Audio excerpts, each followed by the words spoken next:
বাস্তব জীবন চ্যানেলে আপনাদের সবাইকে স্বাগত। আজকে নিয়ে আসলাম আপনাদের সামনে একটি নতুন প্রতিবেদন। প্রতিবেদনটি হলো আজকের সমাজের একটা ব্যাধি বলতে পারেন। কিরকম? যার এক কথায় নাম জুয়া।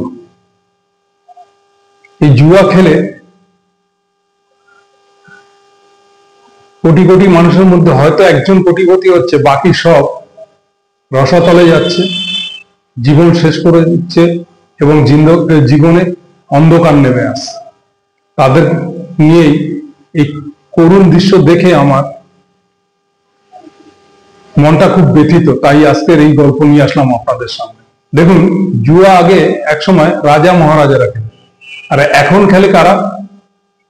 99% লোক হচ্ছে যারা দিনমজুর, শ্রমিক শ্রেণীর মানুষ, রোজ আনে রোজ খায় এবং সাধারণ পরিবারের লোকজন। বাজারে কেউ হয়তো সবজি বিক্রেতা, কেউ ভ্যান চালক, কেউ টোটো চালক, কেউ ট্যাক্সি ড্রাইভার, এই ধরনের মানুষই বেশি এতে লিপ্ত হয়েছেন। এই জুয়াটি সব থেকে বড় জুয়া, মারাত্মক জুয়া হলো কি না, লটারি। দেখবেন রাস্তাঘাটে সারা শহর জুড়ে যে কোনো প্রান্তেই আপনি যান না কেন, কোথাও না কোথাও টেবিল পেতে বসে আছেন লটারি বিক্রেতা। আবার বড় বড় দোকানও আছে, ডিস্ট্রিবিউটার না থাকলে হবে কি করে। যাই হোক, তারা তাদের মতন ব্যবসা করছেন, কিন্তু এই যে ক্রেতা যারা, তারা কিন্তু অতি সাধারণ ব্যক্তি। তারা কি স্বপ্ন নিয়ে লটারি কাটছেন? না, আমি কোনো একদিন একটি টিকিটে কোটিপতি হব, আর কোটিপতি হয়ে আমার জীবনের সব আশা পূর্ণ করে নেব। আমার স্ত্রীর মুখে হাসি ফোটাবো, আমার মা বাবার মুখে হাসি ফোটাবো, আমার নিজের মুখে হাসি ফুটবে, আমি গাড়ি চড়বো, আমি একটা ভালো ব্যবসা দেবো। এই ধরনের দিবা স্বপ্ন দেখে চলছে এবং এমনই হয়ে গেছে, এই লটারি কাটতে কাটতে তারা নেশাগ্রস্ত হয়ে গেছে। রাত্রে না ঘুমিয়ে লটারি টিকিটের কথা চিন্তা করছে, রাস্তায় হাঁটতে হাঁটতে ওই লটারির কথাই চিন্তা করছে। আবার এখন কেউ কেউ চিন্তা করছে, যারা সর্বশান্ত হয়ে গেছে, সব শেষ হয়ে কি করলাম, হায় ভগবান, এ কি করলাম, এ কি করলাম আমি, আমার জীবন শেষ, আমার স্ত্রী আমার সাথে ঝগড়া শান্তি করে আমাকে ছেড়ে চলে গেছে, আমার ছেলে মেয়ে আমাকে সহ্য করতে পারে না, জুয়ারি বলে, ঘরে চাল নেই ডাল নেই, নানা রকম অভাব অশান্তি, ব্যবসা লাটে তুলে দিয়েছি। বড় ব্যবসা ছিল যার, সেও এই লটারি কাটতে কাটতে দিন ভিখারি হয়েছে, তার ঝাপ বন্ধ হয়ে গেছে। আর যে বাজারে সবজি বিক্রি করতেন, তার সে দোকান লাটে উঠে গেছে, কেননা মহাজনের কাছে এত টাকা বাকি ফেলেছেন, মহাজন আর তাকে মাল দেন। বা কারো প্রতিবেশীর থেকে যে 2-5 হাজার টাকা ধার নিয়ে সে ব্যবসা করবে, তার উপায় নেই, কেননা তাকে আর কেউ বিশ্বাস করে না, জানে টাকা দিলে লটারি করে। নাম হয়ে গেছে অনেক ব্যক্তির, ও তো জুয়া খেলে, ও লটারি খেলে, ওকে টাকা দেওয়া যাবে না। এমনকি ঘরে চাল ডাল না থাকলে মুদি দোকানে গেলে পর্যন্ত ধার চাইলে তাকে দেয় না। তাই বন্ধু, আপনাদের কাছে জোরহাত করে নিবেদন করছি, এই পথ থেকে ফিরে আসুন, এইভাবে জীবনটাকে নষ্ট করবেন না। এবার আপনাদের অনেকের মধ্যে প্রশ্ন থাকতে পারে, তাহলে কি কেউ কোটিপতি হয়নি? হ্যাঁ হয়েছে। হয়নি কে বলেছে? সবার কপালে রাজ তিলক জ্বলে না। রাজ্য সবার জন্য নয়। যার কপালে রাজ্য আছে না, যার কপালে ফটকা পয়সা আছে, ঠিক তার জুটে যাবে, তাকে ঈশ্বর টেনে নিয়ে যাবে। তুই আজকের লটারি কাট, জীবনে কোনোদিন কাটিস না তো, আজকের কাট, তার মন থেকে ডাক দেবে। সে 30 টাকা দিয়ে এক ঘর টিকিট কেটে কোটিপতি হয়ে যাবে। আর আপনি পুরো টেবিল গুটিয়ে নিয়েছেন সারা মাসের ইনকাম দিয়ে, বাড়ি গিয়ে দেখলেন যখন রেজাল্টটা বেরোলো কিচ্ছু নেই, আপনি সর্বশান্ত হয়ে গেলেন। এটাই হয়, এটাই ইতিহাস লটারি। তাই এই পথ থেকে বিরত থাকুন। আগে তো আপনি জানুন আপনার ভাগ্যে কি আছে, আপনার ব্যবসায় সাকসেস আছে না আপনার ফটকা পয়সা আছে। আপনি কোনোদিন আপনার রাশি লগ্ন বা কোনো ভালো অ্যাস্ট্রোলজারকে দেখিয়েছেন যে আপনি ফটকা পয়সা পাবেন, বা আপনার রাশিতে কি আছে?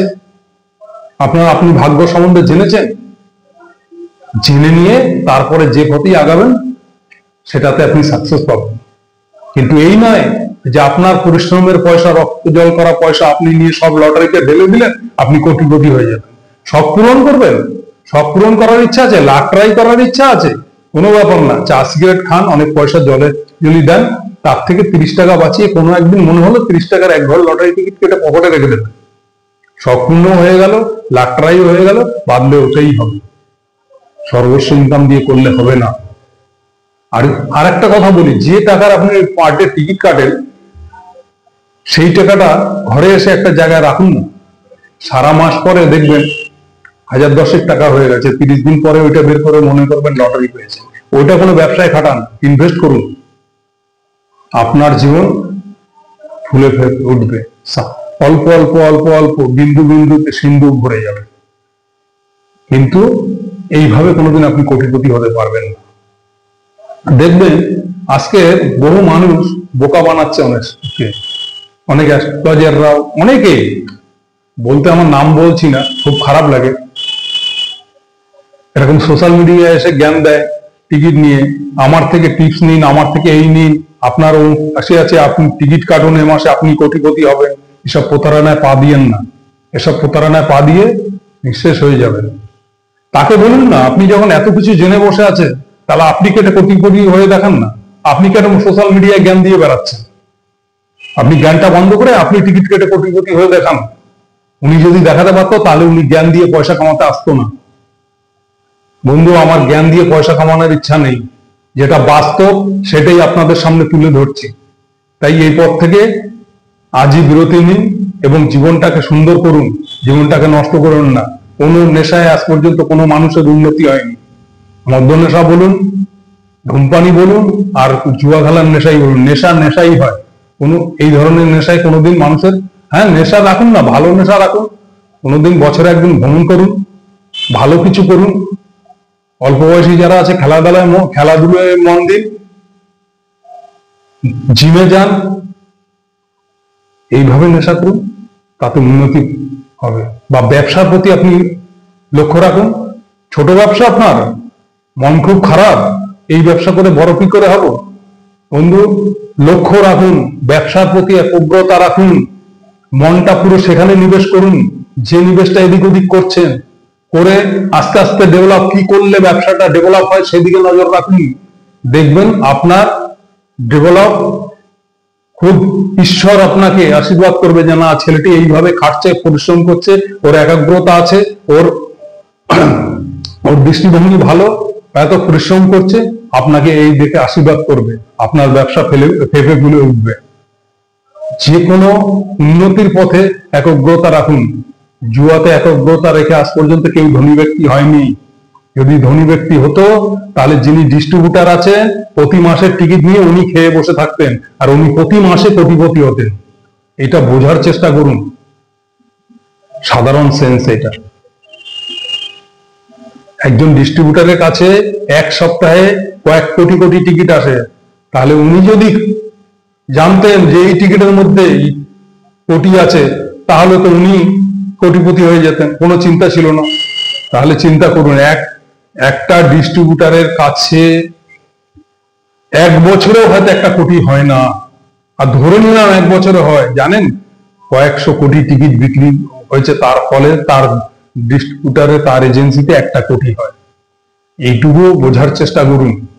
তাহলে সামথিং ওই টিকিট 5-10 হাজার টাকার টিকিটে আপনি মনে করছেন আজকের 5,000 কেটেছি, 5,000 টাকার কেটেছি, কালকে আবার 5,000 টাকার কাটবো, কালকের বাদবে, কাল বাদেনি, পরশুদিন বাদবে, পরশুদিন বাদবে।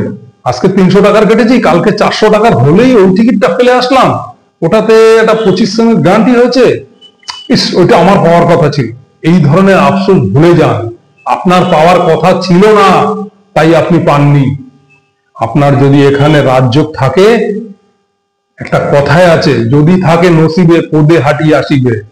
শুধু কর্মে মনোযোগ দিন, একাগ্রতা কর্মে রাখুন, আপনার উন্নতি দৌড়ে আসবে, ছুটে আসবে, আপনাকে চিন্তা করতে হবে না। মনোনিবেশটা ব্যবসায় করুন, যে কাজটি করছেন সেই কাজের প্রতি দিন। যাক, আজকের আর কথা না বাড়িয়ে এফডি বললাম। ভালো লাগলে আমার চ্যানেলটিকে সাবস্ক্রাইব করে পাশে থাকবেন, পাশে বেল আইকনটি বাজিয়ে দিয়ে পাশে থাকবেন।